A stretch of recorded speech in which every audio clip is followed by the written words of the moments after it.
অন্য তাকে আপনি সম্মান করছেন না, বরং একটা অযোগ্য আলেম আছে তাকে পদাধিকারী বানিয়ে দিচ্ছেন মাদ্রাসার, তাকে পদাধিকারী বানিয়ে দিচ্ছেন মসজিদের, তাকে সবকিছুই বানিয়ে দিচ্ছেন। এই এক জুলুম। যেমন আপনাকে উপমা স্বরূপ বলি, আপনার মাদ্রাসা আছে, তো মাদ্রাসার সেক্রেটারি হবে নামাজি, তো নামাজিকে আপনি সেক্রেটারি না বানিয়ে এক বেনামাজিকে সেক্রেটারি বানিয়ে দিলেন, জুলুম। এটাই তো জুলুম। এক মসজিদ আছে, আপনার মসজিদের আন্ডারে অনেক শিক্ষিত লোক আছে, জ্ঞানী গুণী মানুষ আছে, এক জাহেলকে সেক্রেটারি বানিয়ে দিলেন, এটাই তো জুলুম। এক মসজিদের সভাপতি হতে হবে নামাজি, সে সভাপতি নামাজি ব্যক্তিকে না বানিয়ে এক সুদখোর মদখোরকে বানিয়ে দিলেন সভাপতি, এটাই তো জুলুম। কারণ এই মহান প্রভু দয়ালু বিশ্বনিয়ন্তময় রহিম রহমান ইরশাদ করেন, ওয়াল্লাযীনা আমানু ওয়া লাম ইয়ালবিসু ঈমানাহুম বিযুলম উলাইকা লাহুমুল আমন ওয়া হুম মুহতাদুন। যারা জুলমকে জুলমের জায়গায় রাখে, যারা যেই যা পদ সেই পদের জায়গাতেই তাকে সম্মানিত করে, সেটা জুলুম নাই। আর যখন ওই পদচ্যুত করে দেয়, অর্থাৎ যার পদ ছিল সেক্রেটারি হওয়ার, তাকে পদ না দিয়ে অন্যকে দিয়ে দেয়, সেটাই তো হচ্ছে জুলুম। ভাইরা আমার, আরো একটি উপমা দিয়ে আপনাকে, যেমন ধরুন এই যে এই কপালের এই মাথাটা আমরা কার কাছে নত করব? মাথা আমরা নত করব আল্লাহর কাছে। আল্লাহর কাছে মাথা নত না করে আমি এই মাথা কবরে গিয়ে নত করে দিলাম, কবরে আমি সাজদারত হয়ে গেলাম, মাজারে সাজদা করতে লাগলাম, এটাই তো জুলুম। আর এই কারণেই মহান প্রভু দয়ালু বিশ্বনিয়ন্তময় রহিম রহমান ইরশাদ করেন, ওয়াল্লাযীনা আমানু ওয়া লাম ইয়ালবিসু ঈমানাহুম বিযুলম উলাইকা লাহুমুল আমন ওয়া হুম মুহতাদুন। কারা পরিত্রাণ প্রাপ্ত হবে? যারা কবরে গিয়ে সাজদা করে না, যারা পীরে মাজারকে সাজদা করে না, তাদের সামনে মাথা নত করে না, বরং মাথা নত করে একমাত্র সাজদা করে তো আল্লাহকে করে, এরাই হচ্ছে পরিত্রাণ প্রাপ্ত, এরা জুলম করে না। আর যারা পীরের সামনে নতি স্বীকার করে, পীরের পদতলে সাজদা করে, পীরের কবরকে সাজদা করে, এটাই তো হচ্ছে জুলম। কারণ একের স্থান অপরকে দিয়ে দিলাম। আল্লাহকে সাজদা করা দরকার ছিল, আল্লাহর স্থানটা দিয়ে দিলাম এক কবরকে, আল্লাহর স্থানটা দিয়ে দিলাম এক মাজারকে, আল্লাহর স্থানটা দিয়ে দিলাম এক পীর সাহেবকে, কারণে জুলম হয়ে গেল। আরো চলুন ভাইরা আমার, এবারে আসুন, এ হচ্ছে জুলম। একটা একটা করে আপনাকে বুঝিয়ে দিতে চাই। হযরত আবু হুরায়রা রাদিয়াল্লাহু তাআলা আনহু থেকে বর্ণিত, তিনি বলেন তিনি বলেন রাসূল সাল্লাল্লাহু আলাইহি সাল্লাম বলেছেন, ইযা যুজিয়াতিল আমানাতু ফান্তাজিরিস সাআ। আল্লাহর নবীকে জনক ব্যক্তি জিজ্ঞাসা করেন, হে আল্লাহর রাসূল, কিয়ামত কখন হবে, কখন ঘনীভূত হবে? আল্লাহর নবী জনাবে মুহাম্মদুর রাসূলুল্লাহ সাল্লাল্লাহু আলাইহি সাল্লাম প্রতি উত্তরে বললেন, ইযা যুজিয়াতিল আমানাতু ফান্তাজিরিস সাআ। যখন আমানতের খেয়ানত হবে, অর্থাৎ আমানতকে আমানত হিসেবে পালন না করবে, জনগণের মাল লুণ্ঠন করবে, জনগণের মাল জলাঞ্জলি দিয়ে দিবে, জনগণের মাল বিনষ্ট করে দিবে, তখন আমানতের খেয়ানত হলো, এটা আমানতের খেয়ানত, আর এটাই তো হচ্ছে জুলম। আর তখনই কিয়ামত ঘনীভূত হবে। আবার জিজ্ঞেস করেন রাসূল সাল্লাল্লাহু আলাইহি সাল্লামকে, হে রাসূল, কাইফা ইযাআতুহা, কেমন করে বিনষ্ট হয়? আমানতের খেয়ানত কি করে হয়? জুলুম কখন হয়, কি করে হয়, একটু জানিয়ে দিন। নবী মুহাম্মদুর রাসূলুল্লাহ সাল্লাল্লাহু আলাইহি সাল্লাম ব্যাখ্যা করতে গিয়ে বলেন, ইজা উস্তিদাল আমরু ইলা গায়রি আহলিহি ফান্তাজিরিস সাআ। যখন মালিকানা দিয়ে দেয়া হবে মসজিদের এমনই লোকের হাতে, অজ্ঞ, নিরক্ষর, মূর্খ, গন্ড, পাজি, বেনামাজিকে যখন দায়িত্ব দিয়ে দেওয়া হবে তখন মসজিদের আমানতের খেয়ানত শুরু হয়ে যাবে। যখন মসজিদের সভাপতি বানিয়ে দেওয়া হবে এক মূর্খকে, এক গুন্ডকে, তখন আমানতের খেয়ানত হবে। কারণ তে তো হিসাব কিতাব করতে জানে না, দিবে অন্যকে, অন্য তখন হিসাব করলে লন্টকে ঘন্ট করবে, ঘন্টকে সন্ট করবে, করে করে তারা আমানত বিনষ্ট করবে। ভাইর আমার, বন্ধুর আমার, আবার এবারে আসুন আমরা দেখতে চাই যে আমরা আমানতের খেয়ানত যদি করেই দিই, যদি হয়েই যায়, তাহলে তাদের শাস্তি কি হবে। ভাইর আমার মনে পড়ে গেল সেই হযরতে আব্দুল্লাহ বিন উমর রাদিয়াল্লাহু তাআলা আনহুর হাদিস। তিনি বর্ণনা করতে গিয়ে বলেন, একদা রাসূল সাল্লাল্লাহু আলাইহি সাল্লাম বলছেন, নবী সাল্লাল্লাহু আলাইহি সাল্লাম কি বলছেন, ইউনসাবু লিকুল্লি গাদিরিন ইয়াউমাল কিয়ামা লিওয়া।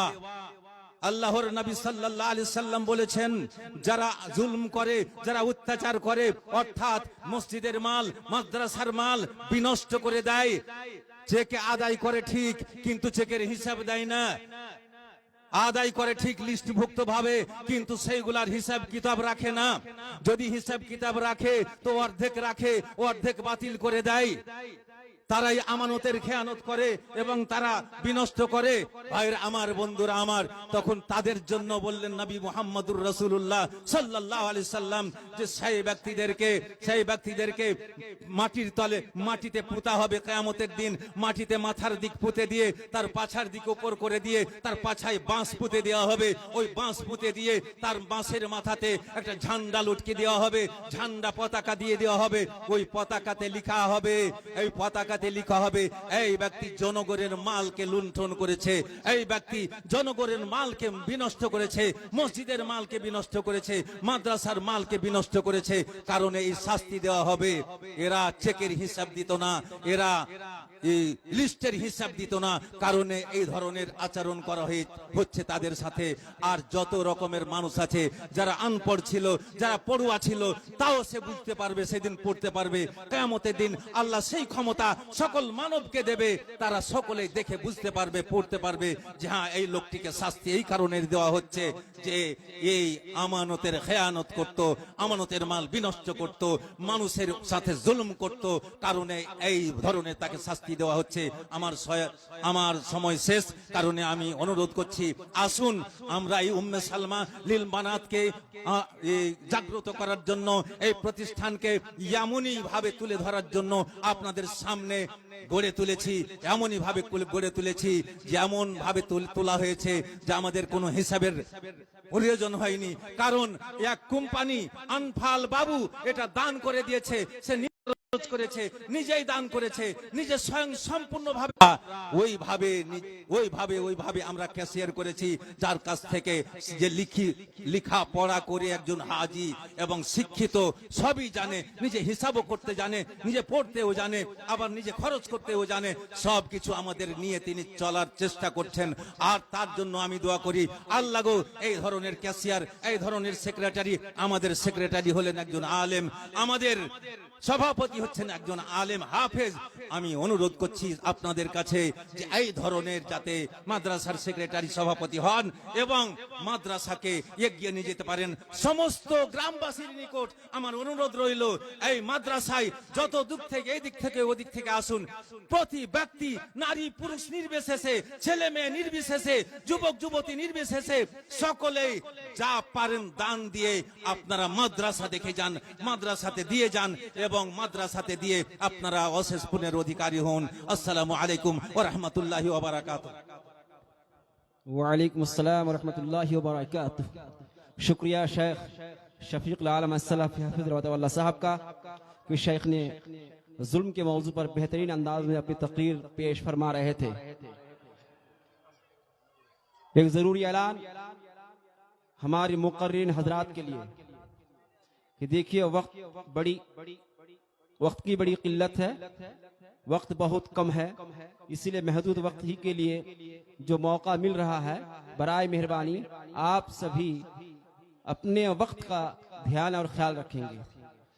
और मैं ये माजरत भी चाहता हूँ तमाम मुकर्रिरीन हजरात से, हम तो चाहते थे कि आपको एक लंबा और तवील वक्त दें, लेकिन वक्त का तकाजा ये है कि वक्त की पाबंदी लगाया जाए।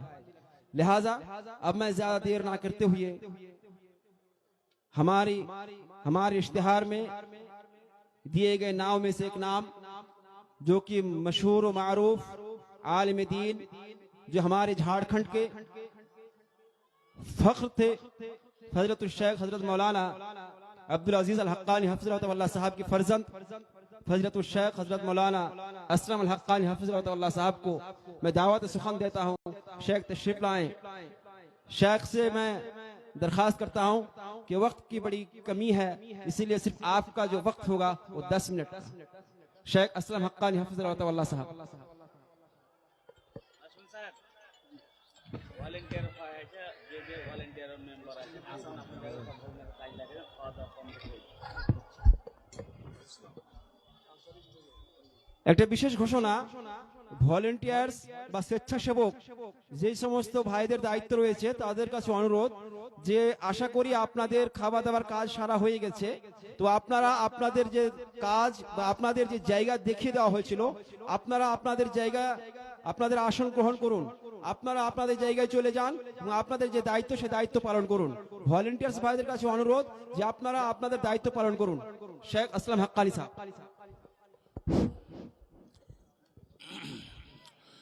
अस्सलामु अलैकुम व रहमतुल्लाहि व बरकातुहू।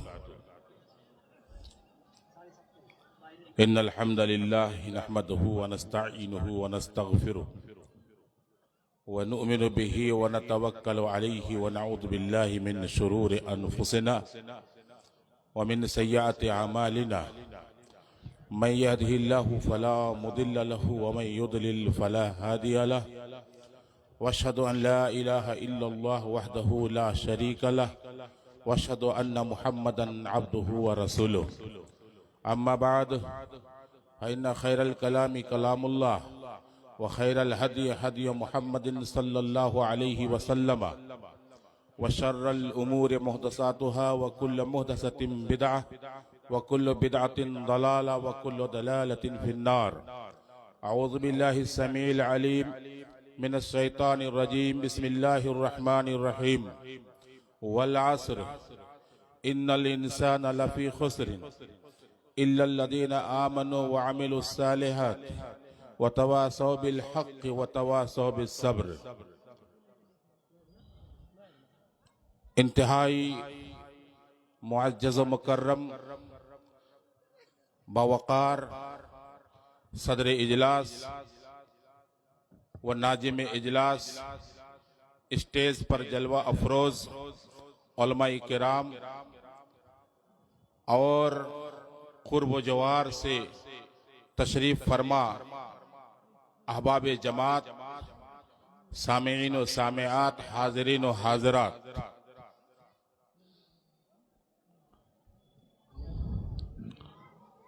मनीरामपुर मदरसा उम्मे सलमा लिल बनात के ज़ेरे इत्तिमाम मुनअक़िद इस प्रोग्राम में आज आपके बीच आने का इत्तेफाक हुआ है। और जैसा कि नाजिम इजलास ने ऐलान किया है कि सिर्फ आपका वक्त 10 मिनट है, बहुत हद तक इन्होंने सही कहा है। मैं इस काबिल इस वक्त हूं भी नहीं कि 10 मिनट खींच पाऊं, वरना हकीकत तो ये है कि जिस मौजू पर मैं कुछ कहना चाहता हूं कई घंटों की जरूरत पड़ सकती है। मोहतरम हज़रात, बिला किसी इधर उधर तमहीद के और कुछ बयान किए बगैर मैं सीधे एक टॉपिक पर आना चाहता हूं। इंसान दुनिया में जो कुछ भी करता है और जो कुछ भी अंजाम देता है वो अपने इल्म वहम गुमान के मुताबिक ये सोचता जरूर है कि मैं जो कर रहा हूं बेहतर कर रहा हूं, मैं जो कर रहा हूं इसमें भलाई है, कामयाबी है, फलाह है। मगर सिर्फ हमारे सोच लेने से बात नहीं बनती है, वहम गुमान ही से काम नहीं चलता। मेरे भाइयों, हम जिस जमाने में हैं, जिस जमाने में जी रहे हैं और जिस जमाने में हम तगोदो मेहनत कर रहे हैं, उसी जमाने की अल्लाह रब्बुल आलमीन ने कसम खाई है कि वल अस्र इन्नल इंसान लफी खुस्र, कि लोगों सुनो जमाने की कसम कि इंसान घाटे में है, खसारा में है, नुकसान में है, तबाही में है, बर्बादी में है। यानी इस आयत करीमा में अल्लाह रब्बुल आलमीन ने इंसानी कामयाबी व कामरानी, फौज व फलाह की जो हिदायत बतलाई है और एक रास्ता मुतय्यन किया है, उस तरफ अल्लाह रब्बुल आलमीन ने इशारा करना चाहा है। कहा कि वल अस्र इन्नल इंसान लफी खुस्र, कसम है जमाने की, सारे इंसान घाटे में है, इल्लल्लज़ीना आमनु व अमिलुस सालिहात, सिवाय उन लोगों के जिन लोगों ने ईमान लाया और अमल साले किया, बेहतर अमल किया। जिन लोगों ने ईमान लाया, हम आप अच्छी तरह समझ रहे हैं, जान रहे हैं ये ईमान किसे कहते हैं, ईमान के मुतालबात क्या हैं, ईमान के तकाजे क्या हैं, ईमान के जुमला आगे पीछे क्या कुछ लवाज़िमात हैं, हम आप जानते समझते हैं। अगर ईमान के लवाज़िमात के साथ, ईमान के तकाजों के साथ, ईमान के मुतालबों के साथ हमारा और आपका ईमान है, तो फिर समझे कि हम कामयाब हैं और हम जो कुछ कर रहे हैं यकीनन इसमें कामयाबी है और फलाह है। और का वामिलुस सालिहात, और जिसने बेहतर अमल किया। बेहतर अमल, नेक अमल किसे कहते हैं? बेहतर अमल, नेक अमल हम और उस काम को कह देंगे, हम और उस काम को सोच लेंगे जो हम नमाजों में, रोजों में और दीगर इबादतों में देख रहे हैं। हमारे और आपकी जुबान, हमारा और आपका तसव्वुर तो ये है कि नमाज बेहतर, रोजा बेहतर, ये अमल साले है। मगर मेरे भाइयों याद रख लीजिएगा, उसूलीन ने उसूल मुतय्यन किया है, उलमाए किराम ने एक ज़ाब्ता बतलाया है कि आप हर किसी अमल को अमल साले नहीं कर सकते। आप हर किसी अमल को अमल साले तसव्वुर नहीं कर सकते। क्यों? इसलिए कि अमल साले वो अमल है मकाना मुवाफिकन लिल किताब व सुन्ना, जो किताब व सुन्नत के मुवाफिक हो, जो किताब व सुन्नत के मुताबिक हो। अगर आपकी नमाज किताब व सुन्नत के मुवाफिक है, आपके रोजे किताब व सुन्नत के मुवाफिक है, आपकी तिलावत कुरान किताब व सुन्नत के मुताबिक है, आपकी दिगर इबादतें कुरान और हदीस की रोशनी में है, तो यकीन मानो कि वह अमल साले है। मगर आपकी नमाज किताब व सुन्नत के मुवाफिक नहीं, आपके रोजे, आपकी दिगर इबादतें अगर किताब व सुन्नत के मुवाफिक नहीं है तो वह किसी कीमत पर अमल साले नहीं है। मेरे भाइयों, उसूलीन के उसूल के मुताबिक हम अपनी इबादतों को देखें, अपनी नमाजों का जायजा लें और दीगर कामों का जायजा लें कि कौन सा वो काम हम कर रहे हैं जो किताब और सुन्नत के मुवाफिक है, कौन सा वो अमल कर रहे हैं जो कि कुरान और हदीस की रोशनी में आके ठहरता हो। अगर है हमारे अंदर वो अमाल जो किताब और सुन्नत के मुवाफिक है तो यकीनन वो अमल साले है।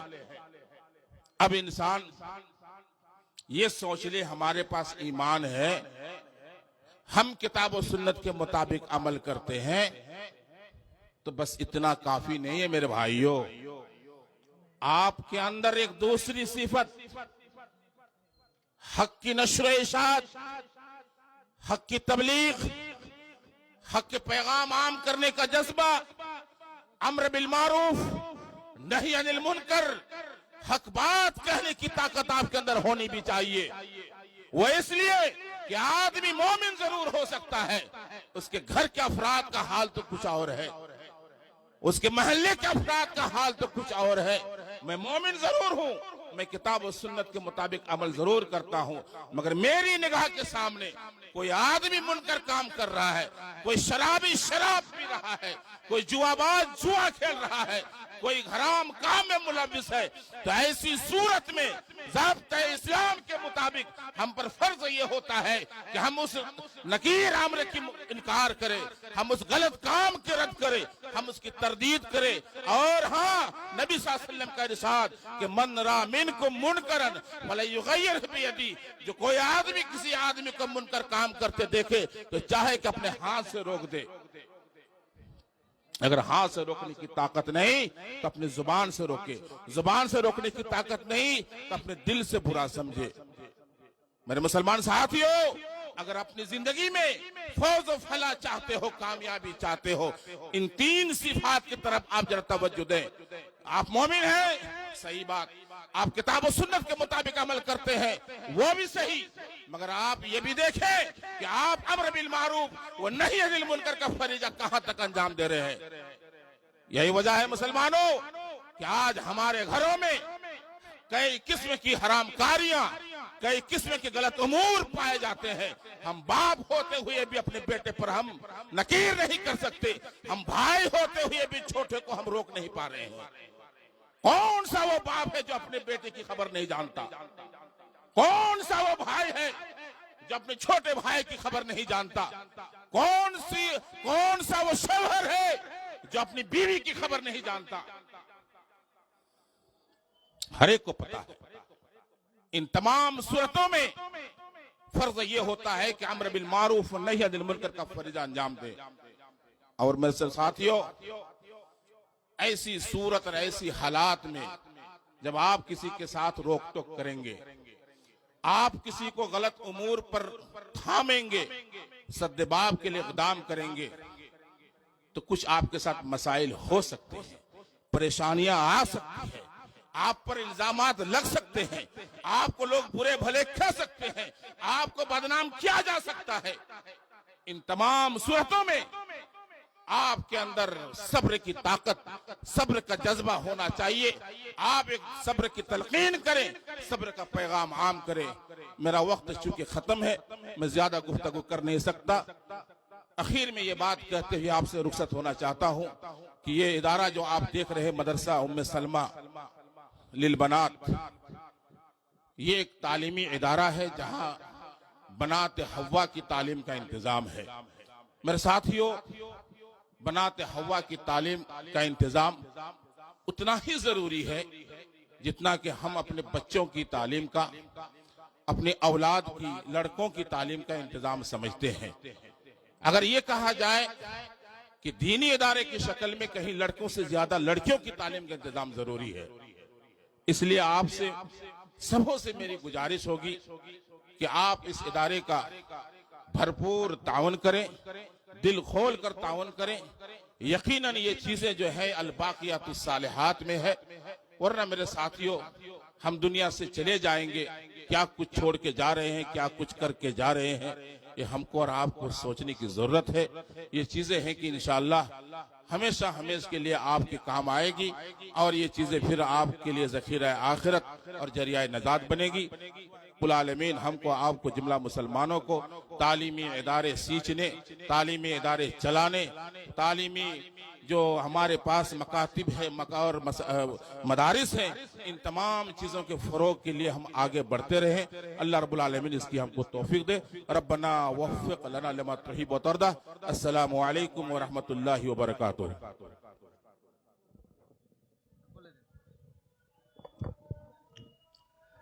जज़ाकल्लाह। शेख का शुक्रिया। शेख ने महदूद वक्त में, बड़े कलील वक्त में, मुख्तसर से वक्त में जामे बात कह गए। मोहतराम श्रोता, আপনাদের উদ্দেশ্যে আবারও বলছি যে আপনারা এইভাবে ছিটিয়ে ছড়িয়ে আছেন, সভাটা খুব বিক্ষিপ্ত মনে হচ্ছে। আমাদের বাইরের মাইক বন্ধ আছে, যেহেতু এখন আজান হচ্ছে এবং নামাজ হবে। নামাজ শেষ হওয়া পর্যন্ত প্রায় আধা ঘন্টা আমাদের বাইরের মাইক বন্ধ থাকবে। ভিতরে আমাদের সবকিছু চালু আছে। তো অনুগ্রহপূর্বক আপনারা এইভাবে ছিটিয়ে ছড়িয়ে না থেকে যদি কমপক্ষে যখন আল্লাহর জন্য এসেছি, আমরা এখানে আল্লাহর জন্য এসেছি, তো কারোর মানুষের জন্য আমরা আসিনি, আল্লাহর জন্য এসেছি। এটা কিন্তু আল্লাহ পছন্দ করেন না। কোন সভাতে এভাবে বিক্ষিপ্ত অবস্থায় বসে থাকা, এটা কখনো ইসলামিক আদর্শ হতে পারে না। যখন ইসলামের ভালোবাসা এখানে এসেছি, মাদ্রাসার ভালোবাসা এখানে এসেছি, সেই ভালোবাসার প্রমাণ দিতে হবে আমাদের। সেই ভালোবাসার প্রমাণ হিসাবে আপনাদের কাছ থেকে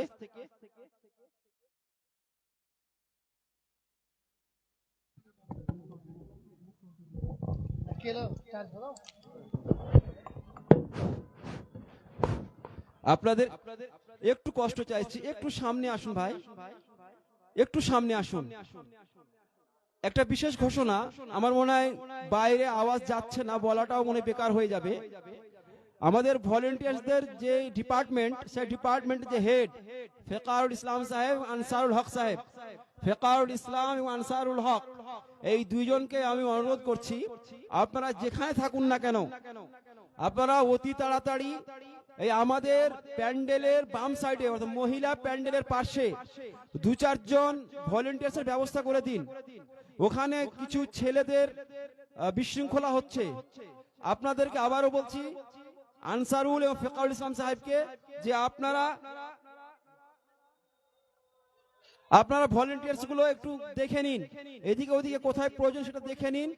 আমি অনুরোধ করব মাইকম্যান লাইটম্যানের কাছে, যদি একটু সম্ভব হতো আপনাদের দ্বারা এই মাঠের পুকুরের দিকে হ্যালোজিন দিয়ে দেওয়ার, তাহলে বড় উপকৃত হতাম। ওটা অন্ধকার হয়ে আছে, আপনারা একটু একটা লাইটের ব্যবস্থা করে দিন। আর একটি ঘোষণা, আমি গ্রামের মা ও বোনদের উদ্দেশ্যে বলছি, অনুগ্রহপূর্বক আপনারা মাদ্রাসার ইহাতার ভিতরে আসবেন না, স্টেজের আশেপাশে কেউ আসবেন না, মাদ্রাসার ভিতরে কেউ আসবেন না। মাদ্রাসা দেখবেন, দেখার সময় অনেক আছে, আজকে এই ভিড়ের মধ্যে মাদ্রাসার ভিতরে কোনো মহিলা আসবেন না। এটা আপনাদের প্রত্যেকের কাছে আমাদের অনুরোধ, আপনারা সহযোগিতা করুন। ইনশাআল্লাহ আপনাদের সম্মুখে মাদ্রাসা দাঁড়িয়ে যাবে সেদিন আপনাদের কাছে অনেক সময় দেখার জন্য। এবারে আমি আর সময় নষ্ট না করে আমি সরাসরি আজকের বিজ্ঞাপিত পরবর্তী বক্তা, আমাদের গ্রামেরই সুযোগ্য আলেম দ্বীন ফজিলাতুল শেখ হযরত মাওলানা মুহাম্মদ জাকারিয়া সালাফি হাফিজাহুল্লাহ তাআলা সাহেবকে, শেখ আপনি আসুন এবং আপনি আপনার বক্তব্য স্থাপন করুন। শেখ জাকারিয়া সালাফি হাফিজাহুল্লাহ তাআলা সাহেব।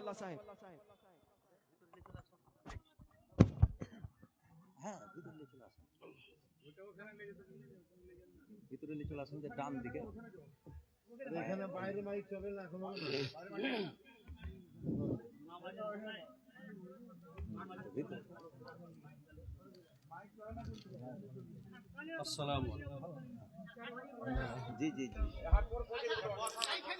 আসসালামু আলাইকুম ওয়া রাহমাতুল্লাহি ওয়া বারাকাতুহু। ইন্নাল হামদুলিল্লাহি ওয়াহদা ওয়াস সালাতু ওয়াস সালামু আলা মান লা নাবিয়্যা বা'দা, আম্মা বা'দ। আউযু বিল্লাহি মিনাশ শাইতানির রাজীম। বিসমিল্লাহির রহমানির রহিম। ইকরা বিসমি রাব্বিকাল্লাযী খালাক, খালাকাল ইনসানা মিন আলাক, ইকরা ওয়া রাব্বুকাল আকরাম, আল্লাযী আল্লামা বিল কলম, আল্লামাল ইনসানা মা লাম ইয়া'লাম। উপস্থিত আজকের এই মহতী সভার সম্মানিত সভাপতি মহাশয়, মঞ্চে উপবিষ্ট অত্যন্ত দিনের প্রহরী, দিনের কাণ্ডারী, দিনের ধারক বাহক ওলামায়ে কেরাম ও আমার সামনে সম্মানিত শ্রোতা মণ্ডলী, আজকে আমরা সেই সন্ধিক্ষণে উপস্থিত যার অপেক্ষমান ছিলাম দীর্ঘদিন থেকে। আমরা ছোটবেলা থেকে শুনতাম যে মনিরামপুরে মাদ্রাসা হবে, বহু আলেম চেষ্টা করেছেন, আপ্রাণ চেষ্টা করেছেন। আমরাও একটা সময় ছিল যে সময় মাদ্রাসা করব ভেবে জায়গা দান করা হয়ে গিয়েছিল, বোর্ড তৈরি হয়ে গিয়েছিল, কমিটি তৈরি হয়ে গিয়েছিল, তারপরে আমরা মাদ্রাসা করতে পারিনি। হয়তো এটাই আল্লাহর আদেশ ছিল, যে তখন আল্লাহর হুকুম হয়নি। অবশেষে আজকে এই 2025-এর প্রায় কয়েক মাস পার হওয়ার পরে আল্লাহর অর্ডার হলো সেই দীর্ঘদিনের কামনা বাসনা পূর্ণ রূপ নিল, আর একটা মাদ্রাসা আমাদের গ্রামে তৈরি হলো। যে মাদ্রাসাটা পুরো গ্রামবাসীর অধীনে, কোনো ব্যক্তি বিশেষের আন্ডারে নয়, কোনো ব্যক্তি সাহিত্য শাসনাধীন নয়, কোনো ব্যক্তির মালিকানাধীন নয়, কোনো ব্যক্তির দ্বারা অর্জিত ব্যবসায়িক কেন্দ্র নয়। এটা সর্বজনের দ্বারা চালিত, সর্বজনের স্বার্থে একটা নিঃস্বার্থ কওমি মাদ্রাসা, যার ধারক বারক ধনী থেকে গরিব, শিক্ষিত থেকে মূর্খ, গ্রামের ছোট্ট বড়, নারী নরনারী, এলাকার জনগণ বিশেষ সবাই এর প্রতিষ্ঠাতা বা সহযোগিতা বা পরিচালক বা এর দ্বারা উপকৃত হতে পারবেন। এরকম একটা প্রতিষ্ঠান যার নাম হচ্ছে মাদ্রাসা উম্মে সালমা লিল বানাত মনিরামপুর। এই মনিরামপুরের মাদ্রাসা হয়েছে, এর জন্য আমরা গ্রামবাসী গর্বিত। গ্রামের বহু লোক, গ্রামের বহু বন্ধু আত্মীয় আমাদেরকে তাদের অন্তরের ব্যথা বেদনা, তাদের অন্তরের মাদ্রাসার প্রতি ভালোবাসা জানিয়েছে এবং তারা আমাদেরকে ধন্যবাদ দিয়েছে। আমরাও গ্রামবাসীকে ধন্যবাদ জানাই যে এরকম একটা মুহূর্তে মাদ্রাসা হয়েছে, তার জন্য আল্লাহ দরবারে শুকরিয়া জানাই এবং গ্রামবাসীর জন্য দোয়া করি আল্লাহ তাআলা সকল গ্রামবাসীর মনে এই মাদ্রাসার প্রেম প্রীতি ভালোবাসা যারে পরিপূর্ণভাবে ভরে দেন এবং মাদ্রাসার সকল সার্বিক সহযোগিতা জানে হাত বাড়িয়ে দেই। তার জন্য আল্লাহর কাছে তৌফিক কামনা করি, আল্লাহ রাব্বুল আলামিনের কাছে দোয়া করি যে আল্লাহ তাআলা এই মাদ্রাসাকে আমাদের নাজাতের একটা কারণ বানিয়ে দেয়। সম্মানিত শ্রোতা মণ্ডলী, সময় খুব সংক্ষিপ্ত, এত সংক্ষিপ্ত যাতে আমি কিছু বলবো মনে করছিলাম তা আমার বলার সুযোগ নেই। আল্লাহ রাব্বুল আলামিন কোরআনে 6236টা আয়াত নাজিল করেছেন। এই আয়াতগুলোর মধ্যে কোন নামাজ, রোজা, হজ, যাকাত, হালাল হারাম, করণীয় বর্জনীয় কোনো কিছু বিধান নাজিল না করে সর্বপ্রথম গারে হেরাতে 5টি আয়াত অবতীর্ণ করেছিলেন, যেটা সূরা আলাক 1 থেকে 5 নম্বর আয়াত। এই 5টি আয়াতে আল্লাহ রাব্বুল আলামিন পড়ার নির্দেশ দিয়েছেন, আর সেই পড়ার নির্দেশ দিয়েছেন যাতে রবকে, বিশ্ব নিয়ন্তা, রাজাধিরাজ প্রভু আল্লাহ রাব্বুল আলামিনকে চেনা যায়, জানা যায়, আল্লাহর একত্ববাদকে জানা যায়। সেই জন্য এই আয়াতগুলো দ্বারা লেখাপড়ার মাহাত্ম্য ও গুরুত্ব আমরা অনুধাবন করি, যেটা আমরা প্রত্যেক আলেম ওলামা বুখারীর সর্বপ্রথম কিতাবুল ওহী কাইফা কানা বাদিউল ওহী রাসূলুল্লাহ সাল্লাল্লাহু আলাইহি ওয়াসাল্লাম থেকে শুরু করি এবং ওহী কিভাবে নাজিল হয়েছিল সব ওলামা কেরাম আমরা জানি। ওইটা না পড়লে আলেম হওয়া যায় না। তো আজকে আল্লাহর রহমতে সেই আল্লাহর নামে পড়ার যে বিধান কার্যকরী হয়েছে, সেই তারই একটা অঙ্গ হচ্ছে মাদ্রাসা। এই মাদ্রাসা একে বলা হয় ইসমে জারফের সেগা। আল্লাহ রাব্বুল আলামিন কোরআনে 2টি আয়াত বলেছেন। একটি হচ্ছে সূরা কালাম 37 নম্বর আয়াত, সেখানে আল্লাহ তাআলা বলছেন আমলাকুম কিতাবুন ফিহি তাদরুসুন, তাদের কাছে কি অঙ্গীকারনামা আছে, শপথনামা আছে যে তারা পড়ে শোনাবে যে আল্লাহর কাছে তোমাদের জন্য নাজাতের মুক্তিনামা লিখে দেওয়া হয়েছে। আরেকটি আয়াত হচ্ছে সূরা আলে ইমরানের 79 নম্বর আয়াত, সেখানে আল্লাহ তাআলা একটা লম্বা আয়াত বলেছেন। সেখানে আয়াতটা এরকম ভাবে আছে, লম্বা আয়াত, আমি শুধু অনুবাদ করছি। সেখানে আল্লাহ তাআলা বলছেন কোন মানুষের জন্য সম্ভব নয় যে আল্লাহ তাকে কিতাব, হিকমত, নবুয়ত দান করবেন, অতঃপর সেই লোকটা মানুষকে বলবে যে হে মানুষ সকলেরা তোমরা আমার ইবাদত করো, আল্লাহকে ছেড়ে আমার ইবাদত করো। এটা সম্ভব নয়। তবে ওয়ালাকিন কুনু রাব্বানিন, সেই লোকের উচিত হলো মানুষদেরকে বলবে যে তোমরা রাব্বানিন হও, আল্লাহ ওয়ালা হও, আল্লাহ আল্লাহ ভীরু হও, আল্লাহ ভক্তি হও, আল্লাহর পূজারী হও, এই কথাই বলবে। কেন? বেমা কুনতুম তুআল্লিমুনাল কিতাব, কেননা তোমরা এই কিতাবকে পড়ছো, কিতাবকে শিখছো। ওয়া কুনতুম তাদরুসুন। আর দ্বিতীয় কারণ হচ্ছে এই কিতাব, যে কিতাবটা বলা হচ্ছে বেআইদিকুম, তোমাদের হাতে আছে, মুনাজ্জাল মিনাল্লাহ, আল্লাহ পক্ষ থেকে নাযিল করা হয়েছে, অর্থাৎ কোরআনে কারীম। এই কোরআনে কারীম তাদরুসুন, তাদরুসুন মানে হচ্ছে তাহফাজুন, তোমরা মুখস্থ করছো, ওয়া তাদাউ আলানুহুম, আপোষে পরস্পর আলাপ আলোচনা করছো, এর বিধিবিধান মুখস্থ করছো। তো আমি বুঝাতে চাইছি এই দুটো আয়াতের দ্বারা আল্লাহ রাব্বুল আলামিন তাদরুসুর কথা বললেন। তাদরুসুন মানে দারাসে আদরসু, পড়া, দারাসে আদরসু পড়া, যেখান থেকে মাদ্রাসার উৎপত্তি হয়েছে। আল্লাহ নবী সাল্লাল্লাহু আলাইহি সাল্লাম নবী হওয়ার পরে মক্কাতে একটা মাদ্রাসা করেছিলেন, যার নাম ছিল দারে আরকাম, যার নাম ছিল দারে আরকাম। মদিনা হিজরত করলেন, মদিনা হিজরত করার পরে মসজিদে নববী তৈরি করলেন। মসজিদে নববীতে আল্লাহ রাসূলের সাহাবায়ে কেরাম পড়তেন। পরবর্তী কিছুদিন পরে সেখানে মসজিদে নববীর সামনে একটা চবুতরা বানালেন, যাকে সুফা বলা হয়। এটা অনেক হাদিসে আছে, ওতে আমি যাচ্ছি না। ওইখানে সাহাবায়ে কেরামরা আল্লাহ নবীর কাছে পড়তেন আর সুফাত অবস্থান করতেন। সেই যুগে জাগিরের ব্যবস্থা ছিল না, হোস্টেলের ব্যবস্থা ছিল না। সাহাবায়ে কেরামরা গাছের খেজুর পাড়লে খেজুরের ছড়িগুলো ওই সুফাতে বা মসজিদের নববীর ছাদে ঝুলিয়ে দিতেন। সাহাবায়ে কেরাম যখন ভুক লাগতো, খিদা লাগতো, তখন লাঠি দিয়ে মারতেন। একটা দুটা খেজুর পড়তো, ওই খেজুর খেয়ে তারা দিন অতিবাহিত করতেন। ওটাই ছিল তাদের জাগিরের খাওয়া, ওটাই ছিল তাদের খাদ্য। ওই খাবার খেয়ে পেট ভরতো না। এর অনেকগুলো হাদিসের মধ্যে বুখারী একটা হাদিস এসেছে আবু হুরায়রার, ওলামা একরাম জানছেন, আমি সে গেলে আর সময় শেষ হয়ে যাবে, আমি সেদিকে যাচ্ছি না।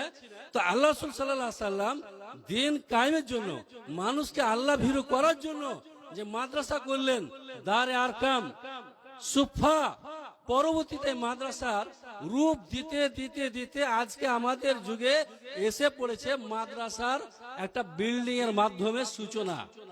তো আপনারাকে আমি যে কথা বুঝাতে চাইছি যে আমাদের এই গ্রামের মাদ্রাসা, এলাকাতে যত মাদ্রাসা আছে ধরুন, সমস্ত মাদ্রাসা কি করেছে জানেন? তারা কায়েম করেছে, আলোচনা করেছে, টাকা চান্দা করেছে, জায়গা কিনেছে বা দান নিয়েছে, বিল্ডিং করেছে। আস্তে আস্তে 1 class 2 class 3 class 4 class 5 class করতে করতে করতে করতে আজকে তারা দাওরা বা 12 ক্লাস বা যার যেটা সিলেবাস আছে সে সিলেবাস পড়াচ্ছে। বুঝতে পেরেছেন কথাটা? দীর্ঘদিন সময় লেগেছে। আমাদের গ্রামের মাদ্রাসার বৈশিষ্ট্য বলছি, আমাদেরকে 1 বছরও নয়, শুনলেন তো কিছুক্ষণ আগে, যে 10 মাসে আমাদেরকে এই জায়গা দান করেছেন আর বিল্ডিং একজন বানিয়ে দিয়েছেন। এটা হিসাব আপনারা পাবেন কিছুক্ষণ পরে। তো এই 10 মাসে 8টি রুম খাড়া করতে হয়েছে, অথচ এই 8টা রুম আমাদের জন্য যথেষ্ট নয়। এখানে ক্লাস আছে কতটি জানেন? এখানে এখন মোটামুটি ধরেন যে মোট 6টা ক্লাস, 6টা ক্লাস, 6টা ঘর হলে যথেষ্ট ছিল। কিন্তু একটা ক্লাসে, কোন ক্লাসে 78, কোন ক্লাসে 100, মানে 100-র ঊর্ধ্বে ক্লাসে ছাত্রী রয়েছে, যার জন্য ক্লাসকে ভাগ করতে হয়েছে। ভাগ করতে যে দেখা যাচ্ছে 15টা ক্লাস হচ্ছে, 15 জায়গায় বসার ব্যবস্থা করতে হয়েছে। বুঝাতে পারছি আপনাকে? 15 জায়গায় বসা মানে হচ্ছে 15টা ঘর লাগবে। 15 জায়গায় বসা মানে 15টা ঘর লাগবে। তাহলে 15টা ঘর তৈরি করতে গেলে কতদিন সময় লাগা উচিত ছিল? অন্তত 15 বছর। কিন্তু 15 বছর না হয়ে আমাদেরকে 15 মাসও নয়, এই 10 মাসের মধ্যে 8টা খাড়া হয়েছে। আর এই সামনে 1-1.5 মাসের মধ্যে আরো অন্তত পক্ষে পাকা ভাবে না করলো খড়কুটা চাল ছাপড়া দিয়ে হলো, বাকিটা করে আমাদের কাজ চালাতে হবে। 15 জন শিক্ষক, 2 জন অশিক্ষক কর্মী, বিরাট বড় খরচের অঙ্কে আজ খরচ রয়েছে। এই সমস্ত খরচ চালার পরেও মাদ্রাসা সুচারুভাবে চলছে।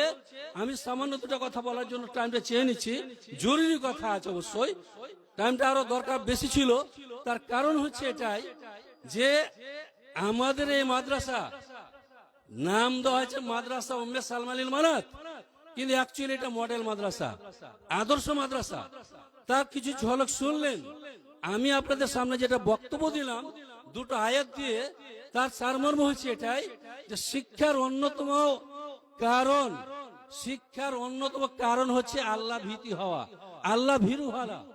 যদি আল্লাহ ভীতু অর্জন না হয়, আল্লাহ ওয়ালা হতে পারা না যায়, তাহলে শিক্ষার কোনো মূল্য নেই। যেটা আল্লাহ তাআলা সূরা আরাফের ৭৮ নম্বর আয়াতে বলেছেন, যারা শিক্ষা অর্জন করে দুনিয়াকে কামড়ে ধরে তাদের দৃষ্টান্ত হচ্ছে কুকুরের ন্যায়। কুকুরকে তাড়লেও হাঁপাবে, ছেড়ে দিলেও হাঁপাবে। অর্থাৎ বিনা আমলের আলিম হওয়া এটা জঘন্যতম অপরাধ, যা আল্লাহ তাআলা সূরা জুমার ২ নম্বর আয়াতে তাদেরকে গাধার সাথে তুলনা করেছে। ফলে আমরা চাই মাদ্রাসা উম্মে সালমা লিল বানাতের মাধ্যমে ওই সমস্ত ছাত্রকে তৈরি করব যারা আল্লাহ ভীরু হবে, আল্লাহ ভীতি যাদের অন্তরে থাকবে, যারা পর্দা অবলম্বন করবে, বেপর্দা বেহাই থেকে দূরে থাকবে।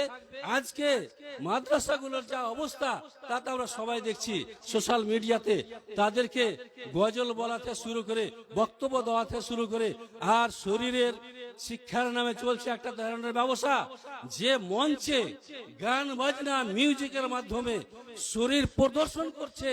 এটা কি জায়েজ আছে বলুন তো? হোক সে মাদ্রাসা, হোক সে মিশন, হোক সে কোনো একাডেমি, যে কোনো স্কুল হোক না কেন, শিক্ষার নামে নারীদেরকে আজকে স্টেজের সভাবর্ধনে পরিণত করা হয়েছে। এটা কি ওয়ালা তাবাররুজ না তাবাররুজাল জাহিলিয়াতুল উলার অন্তর্ভুক্ত নয়? তাহলে আজকে আমরা ওলামায়ে কেরাম সমাজের সামনে কিভাবে মুখ দেখাবো? ফলে আমি বোঝাতে চাইছি যে নারীরা হবে আমাদের আদর্শবান, আল্লাহ ভীতিওয়ালি, আর একে সুন্দরভাবে গঠন করার জন্য, গড়ে তোলার জন্য পর্যাপ্ত পরিমাণে শিক্ষকের দরকার। বললাম আপনাকে 15টা ক্লাস, তার জন্য 15টা শিক্ষক রয়েছে, 17টা শিক্ষক রয়েছে। অন্যান্য মাদ্রাসায় দেখেছি, আমার অভিজ্ঞতা বলছে 15টা ক্লাস আছে, 13টা শিক্ষক আছে, 2টা শিক্ষক কম আছে। সব সময় ফার্স্ট পিরিয়ডে 15টা ক্লাসে 15টা আলেম, 15টা শিক্ষক জুটে না। 2টা ক্লাস, 1টা ক্লাস, 3টা ক্লাস, ছেলেরা ডুগডুগি বাজাচ্ছে। লেখাপড়া হবে? আপনাকে প্রশ্ন করছি, লেখাপড়া হবে? ছেলে মানুষ হবে? কোসমিন কালো হবে না, কিয়ামত পর্যন্ত হবে না। এইভাবে আমাদের ছেলে মেয়ের জীবনকে নষ্ট করছে। তাদেরকে লেখাপড়া করাবার জন্য যে আমানত সঁপে দিয়ে আসছে, সে আমানত খেয়ানত করছে।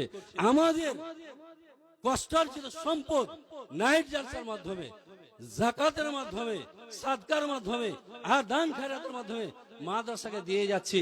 সেই মাদ্রাসা আলা কি করছে জানেন? আপনারা জানেন তো? আজকে মাদ্রাসার কেলেঙ্কারি জানেন তো? মাদ্রাসার কেলেঙ্কারি করার পরে উধাও হয়ে যাচ্ছে, কিছু কর্তৃপক্ষের করা থাকে না। আজকে এই লন্ডভন্ড, এই অর্থ তসরুপে পরিণত হচ্ছে। আপনাদেরকে আমি ওয়াদা করছি, আমাদের যে কমিটি বিন্দু যুবক নামাজি আছে, বিত্তবান আছে, আমাদের কমিটির মধ্যে আল্লাহর রহমত যে সবাই দাতা, সবাই দাতা। দান যখন শুনবেন তখন বুঝতে পারবেন যে সবাই দাতা। ফলে এখানে আত্মসাৎ করবে এরকম আশা নেই, এবং ইনশাআল্লাহ আপনাদেরকে আমরা ওয়াদা দিতে বাধ্য যে যদি কোনোদিন কেউ অঙ্গীকার ভঙ্গ করে, দুর্নীতিগ্রস্ত হয়ে যায়, তৎক্ষণাৎ তাকে সাথে সাথে তার আইনীয় সাহায্য নিয়ে যথার্থ ব্যবস্থা করে তার সিদ্ধান্ত নিতে হবে ইনশাআল্লাহ। এটাই সামনের আমাদের প্ল্যান রয়েছে। এই মাদ্রাসাটা, আমাদের মাদ্রাসা এখন নারী মাদ্রাসা বানাত, কিন্তু আমাদের দীর্ঘ একটা প্ল্যান রয়েছে। সে প্ল্যানের অন্তর্ভুক্ত হচ্ছে সামনের দিন একটা হিফজখানা করতে হবে, বা সামনের দিন আমাদের একটা ছেলেদের মাদ্রাসা করতে হবে। এবং অল্প কিছুদিনের সময় পেলে ইনশাআল্লাহ দেখবেন যে ইনশাআল্লাহ আমাদের যেটা চেষ্টা আছে, আমাদের কমিটি বিন্দুর যেটা আপনার আন্তরিকতা আছে, তার লক্ষ্য উদ্দেশ্য হচ্ছে যে একটা মডেল মাদ্রাসায় পরিণত করব, যেটা আমাদের ছেলেরা, আমাদের মেয়েরা বাহিরে যে শিক্ষার জন্য যাচ্ছে তার রাস্তা ইনশাআল্লাহ এখানে প্রশস্ত হবে। এখানে যথেষ্ট যোগ্য অভিজ্ঞ মানের শিক্ষক আমরা নিয়োগ দেব, যারা ভালোভাবে লেখাপড়া হয়, ইনশাআল্লাহ এটা আমাদের ওয়াদা ও অঙ্গীকার রয়েছে। সম্মানিত শ্রোতা মণ্ডলী, আমার টাইম অতিক্রম হয়ে গেছে, বলা কিছু আরো ছিল, আমি কিছু নোট করে নিয়েছিলাম, যদি সময় পাই ইনশাআল্লাহ বলবো। আল্লাহ রাসূল সাল্লাল্লাহু আলাইহি ওয়াসাল্লামের যুগে একটা খালি ঘটনা, যেটা সেটা হচ্ছে গাজওয়াত তাবুক। আল্লাহ রাসূলের জীবনে তাবুক যুদ্ধ, যে তাবুক যুদ্ধের জন্য চাঁদা কালেকশন করেছিলেন, সেই রকম আমাদের মাদ্রাসা সালমার জন্য চাঁদা কালেকশনের দরকার আছে। সেই জন্য আমি অনুরোধ করবো আপনাদেরকে, এই মাদ্রাসায় যে বিল্ডিং দেখছেন, এই বিল্ডিং এ লাগবে ফ্যান, লাইট, সিমেন্ট, রড, বালি, ইট, ছড়, জমিন, আর যার যা ক্ষমতা আছে, টাকা পয়সা থেকে শুরু করে, জমি জায়গা থেকে শুরু করে, আর যে যা দিতে পারেন, ধন দৌলত যা আপনার দেওয়ার আছে, এক মুঠো চাল যদি হয় সেটা দিয়েও হলো আপনি সাহায্য সহযোগিতা করবেন। আল্লাহ রাসূলের যুগে গাজওয়ায়ে তাবুকে এমন কোন সাহাবা ছিলেন না যে দান থেকে দূরে ছিলেন, যার যা ক্ষমতা ছিল দান করেছিলেন। আজকে আমি আপনাদেরকে বিনীতভাবে অনুরোধ করব, যার যা ক্ষমতা আছে সাধ্যমতো চেষ্টা করবেন নিজের নামটা, ওই যে একটা বই দেখছেন না, খাতা দেখছেন না, কাগজটা লিখে ফেলে দেওয়া হবে না। আপনি যে একটা মাদ্রাসা উম্মে সালমার দানি, আপনার নামটা ওই বইয়ে লেখা হবে, যা আপনি জীবনের কোন মুহূর্তে দেখে নিতে পারবেন যে আপনার নামটা বইয়ে আছে কিনা। এটা আপনাকে ওয়াদা। ইনশাআল্লাহ আল্লাহর কাছে দোয়া করি, আল্লাহ তাআলা আমাদের প্রত্যেককে দানের মাধ্যমে, শিক্ষার মাধ্যমে, কোরআন হাদিস সুন্নাহর মাধ্যমে আল্লাহ তাআলার ভীতি, আল্লাহ তাআলার ভয় আমাদের প্রদান করুন। আল্লাহ রাব্বুল আলামিনের কাছে দোয়া করি, আল্লাহ তাআলা আমাদের যতদিন বাঁচিয়ে রাখবেন, ঈমান ইসলামের উপর বাঁচিয়ে রাখবেন। আমাদের যখন মৃত্যু হবে, কালিমা তাইয়্যিবা লা ইলাহা ইল্লাল্লাহ মৃত্যু হয়। আমিন। ওয়া মা ইলাইনা ইল্লাল বালাগ। আসসালামু আলাইকুম ওয়া রাহমাতুল্লাহি ওয়া বারাকাতুহু। ওয়ালাইকুম আসসালাম ওয়া রাহমাতুল্লাহি ওয়া বারাকাতুহু। जज़ाकल्लाह बारकल्लाह। हर बेशा गुमान मबर के खालिस, हर बेशा गुमान मबर के खालिस, शायद के पलंग खुफ्ता बाशद। এতক্ষণ উপস্থাপন করছিলেন আমাদেরই গ্রামের এক মহারত্ন ফদিলতুশ শেখ জনাব জাকারিয়া হাফেজাহুল্লাহ ওয়া তাওয়াল্লাহ।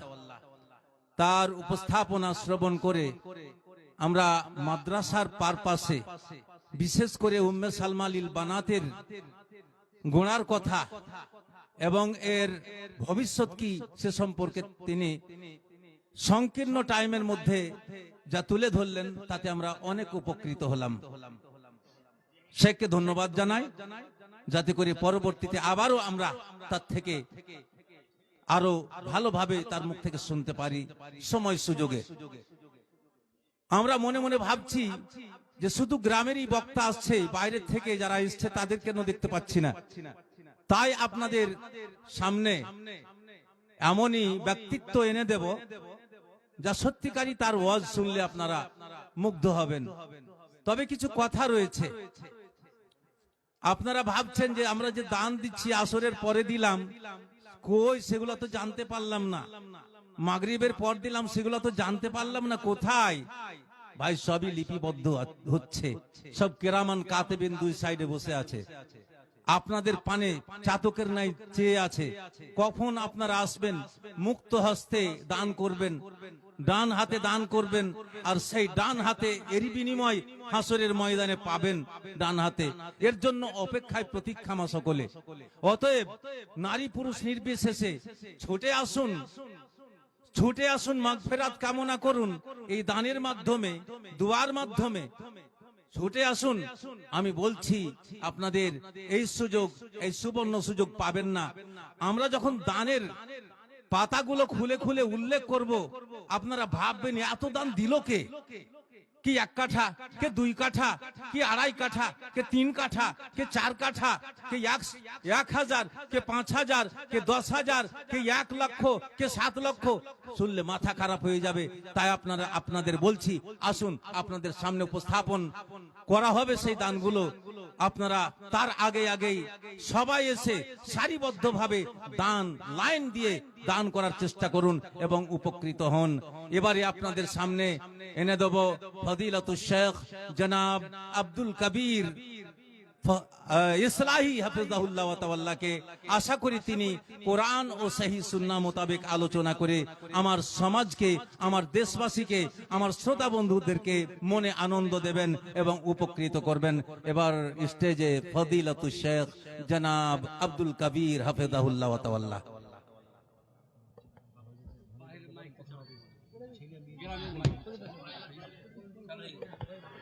তার মধ্যে একটি কথা বলি, ভলেন্টিয়ার্স ভাইরা আপনারা রীতিমতো ব্যবস্থা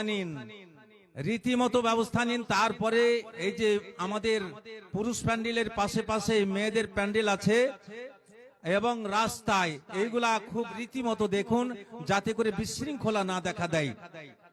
সাইড নিয়ে চলাফেরা করলে আশা করি বিশৃঙ্খলা ঘটবে না। এবং কোন জায়গায় দুইজনা রাস্তায় গল্প করবে এমনটা যাতে না থাকে কোন জায়গায়, বিশেষ করে এই যতদূর পর্যন্ত গ্যাঞ্জাম, এখানে কেউ কোনো রাস্তায় গল্প না করে। এবারে স্টেজে আপনাদের সামনে ফদিলাতুল শেখ জনাব আব্দুল কবির ইসলাহি হাফিজাহুল্লাহ ওয়া তাআলা।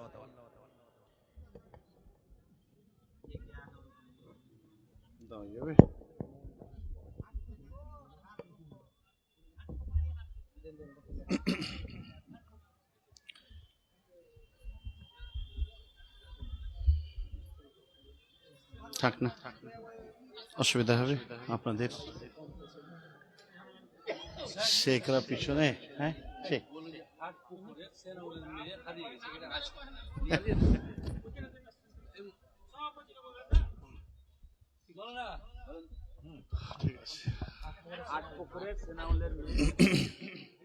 হাটপুকুরের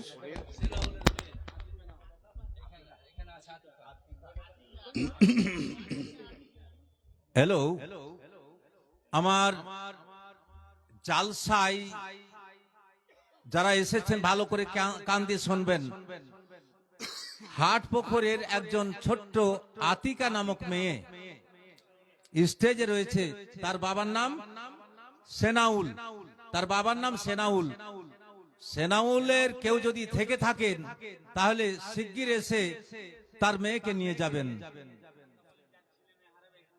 আর আপনাদের বলে দিচ্ছি, কারো ছেলে মেয়ে হারালে বা কেউ যদি সন্ধানহীন হয়ে যান তাহলে আমাদের অনুসন্ধান আছে, অনুসন্ধান কেন্দ্রে চলে যাবেন।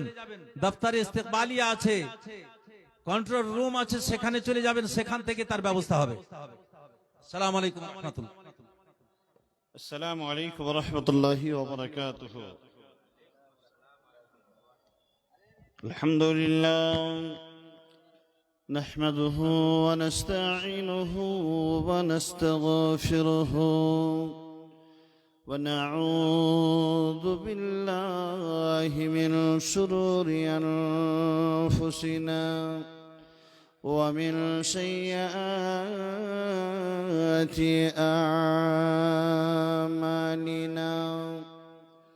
من يهده الله فلا مضل له ومن يضلل فلا هادي له. وأشهد أن لا إله إلا الله وحده لا شريك له. وأشهد أن محمدًا عبده ورسوله الذي أرسله بالحق بشيرا ونذيرا وداعيا إلى الله بإذنه وسراجا منيرا. فقد قال الله تبارك وتعالى في كلامه المجيد والفرقانه الحميد.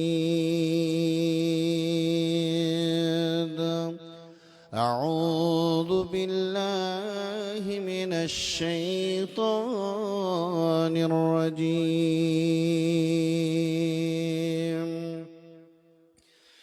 يريدون أن يطفئوا نور الله بأفواههم والله متم نوره ولو كره الكافرون هو الذي أرسل رسوله بالهدى ودين الحق ليظهره على الدين كله ولو كره المشركون يا أيها الذين آمنوا هل أدلكم على تجارة تنجيكم من عذاب أليم تؤمنون بالله ورسوله وتجاهدون في سبيل